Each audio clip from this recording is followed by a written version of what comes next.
Okay, it's back to the London Stadium this weekend with West Ham United taking on a struggling AFC Bournemouth side. Could we say struggling? I think we could.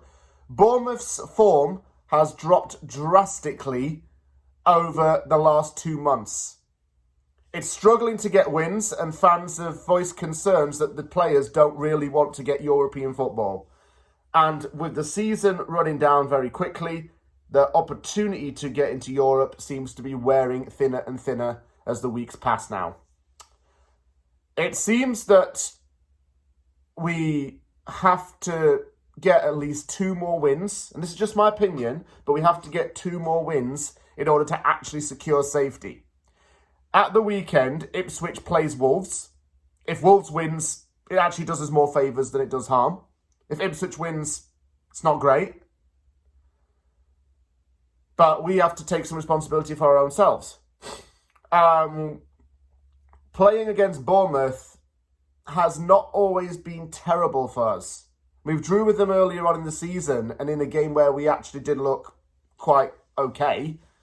I remember watching it on TV in England, because I was back home when the game was on.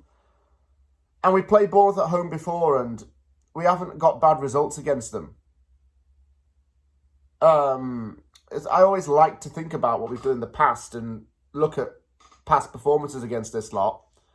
But obviously the past is the past. Bournemouth have had a really good season.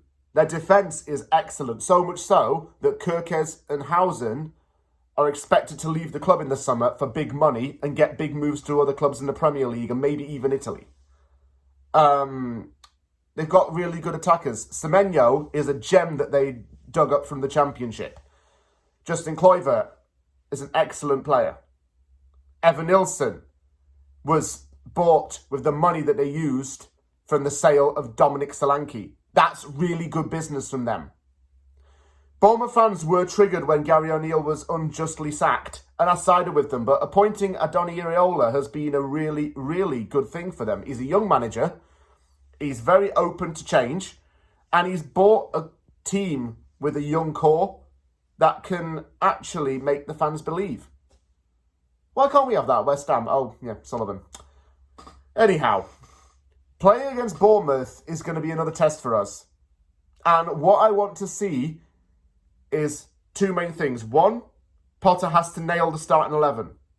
Potter absolutely has to get this team right and not do what he did against Wolves, where he tried to be experimental at the wrong time. He's told the players that they're all fighting for their jobs and the futures at the club. Great. Well done for telling them that. But he now has to select a good team with good players. What I want to see is I want to see Souček and Alvarez start.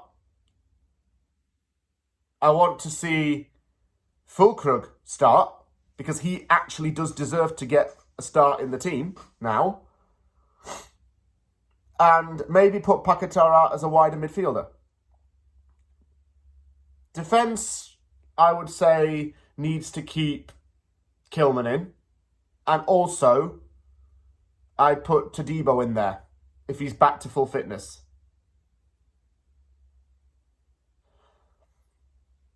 We have a good chance in this game if we just do the basics properly and not overcomplicate things. I want us to be a little more pressing up front, and that's where Füllkrug comes in, because he seems to press players and get in with the flow of the attack. I want to see us tighten our midfield up and win balls there, and I want to see the defence prevent any breaks. That's how we will beat Bournemouth. And if we get a win, we can relax a little bit more from now till the end of the season. Results dependent.